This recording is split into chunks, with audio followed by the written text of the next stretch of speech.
Okay, so during our last lecture on Wednesday, we talked about crossed aldol condensations and how when we do a crossed aldol condensation reaction, we can get a mixture of products.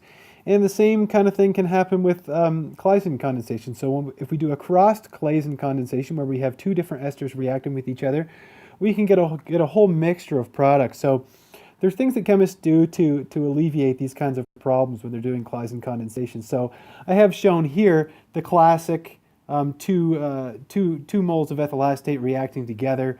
You know, this is our classic Claisen condensation where basically ethyl acetate is reacting with itself. So there's only one possible product that we can form is this beta keto ester that I have shown here.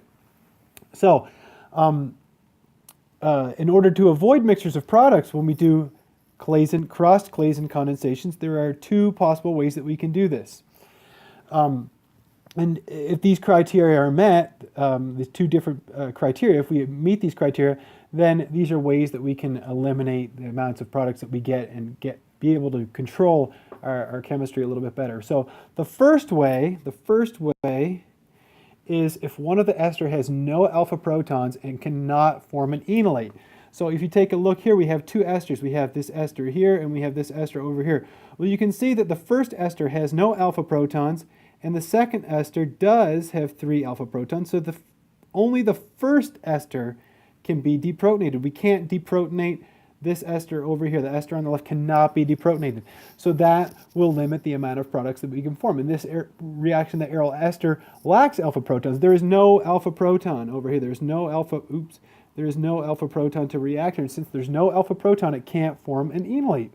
So only this ester over here is capable of forming an enolate, and that is going to reduce the number of products. So that's one way. Now, you might be thinking, okay, well, this ester could react with itself, could it not? Yes, it could, but this is just a way to limit the amount of products that we could make. Okay, and that's something you might look at in more detail in a course later on if you decide to study organic chemistry, which I'm sure everybody wants to. So let's look at the second criteria here.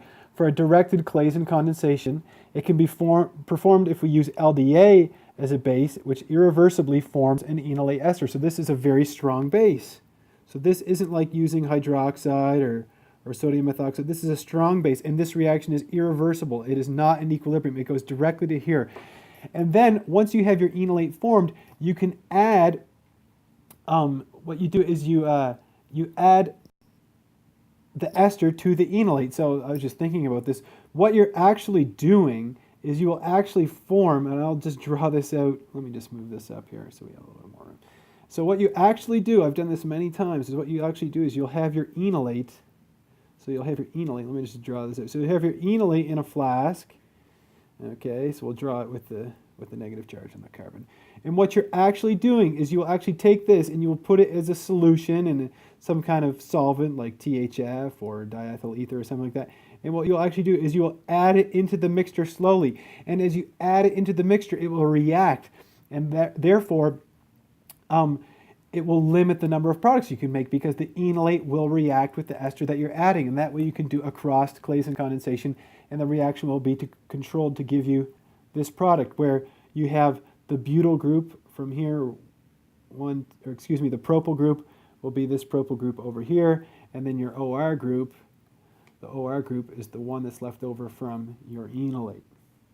So those are two ways that you can control crossed Claisen condensations to limit the amount of products that you make.